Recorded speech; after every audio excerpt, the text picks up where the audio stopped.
Ẹ kú dédé àsìkò yìí gbogbo ẹ̀yin èèyàn wa nílé lóko àti lẹ́yìn odi lórí ọ̀rọ̀ tó ní í ṣe pẹ̀lú fọ́nrán kan tí Sunday Adéyẹmọ òòṣà Sunday Igboho òòṣà tí ó ti bẹ̀rẹ̀ sí ní ṣe kìlọ̀kìlọ̀ fún àwọn Fúlàní darandaran tí wọ́n sọra wọn di darandaran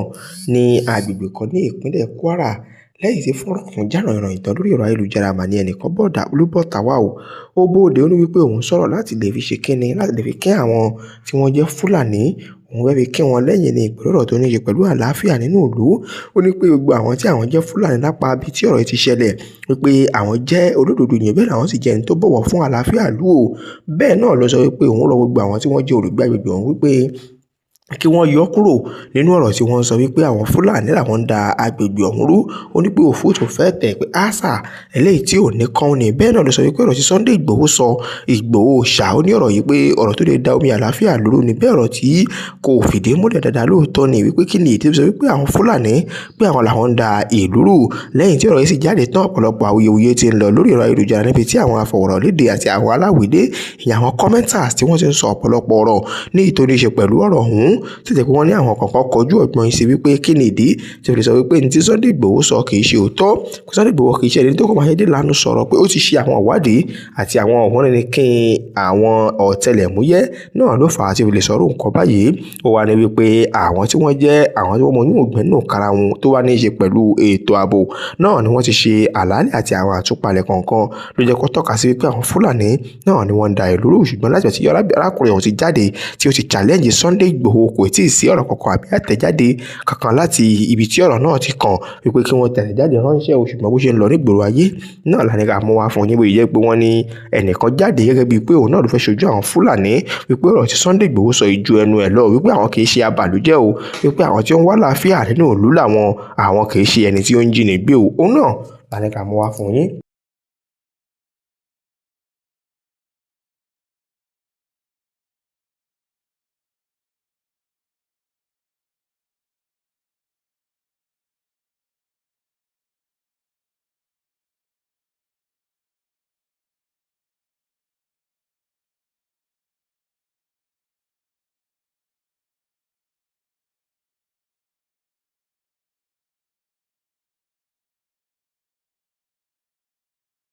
Of the grassroots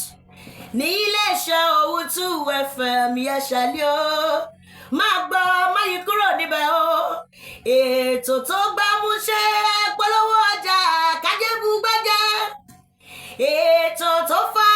kọyọ níléeṣẹ́ Owutu FM láti máa gbọ́ níléeṣẹ́ Owutu FM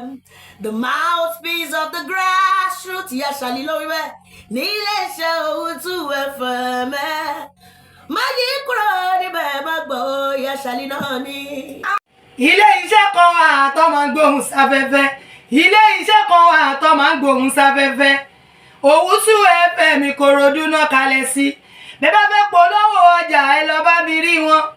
ìṣílẹ̀ lè fẹ́ ṣe ìpolówó ọjà lè fẹ́ ṣe ìyàwó lè fẹ́ ṣe ẹ máa lọ sí Owutu àwọn náà ṣe bẹbẹ ẹ lọ gbẹnu sí máìkì lọ́dọ̀ àwọn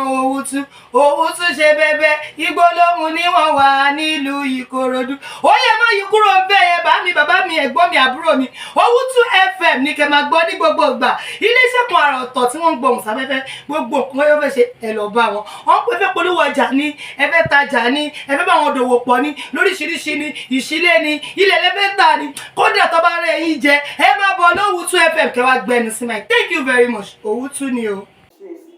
Owutu rédíò Owutu àti pẹ̀lú Owutu TV FM ẹ ṣáà máa sùn ẹ ká jà ẹ lọ Owutu FM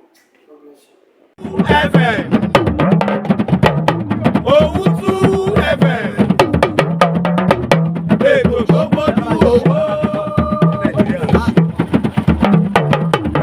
ní gbogbo Nàìjíríà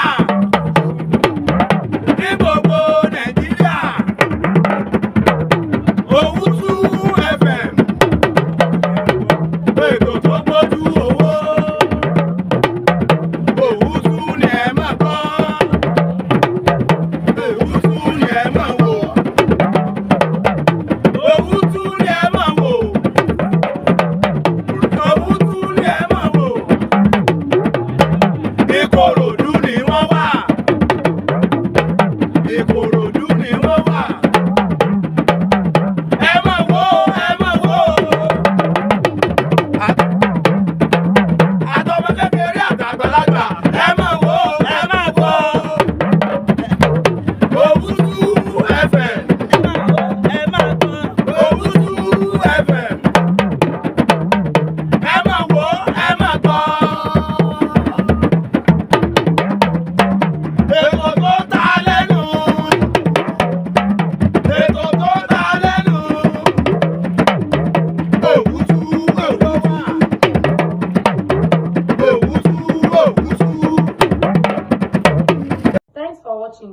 subscribe to our YouTube channel, Owutu FM Lagos. Bye.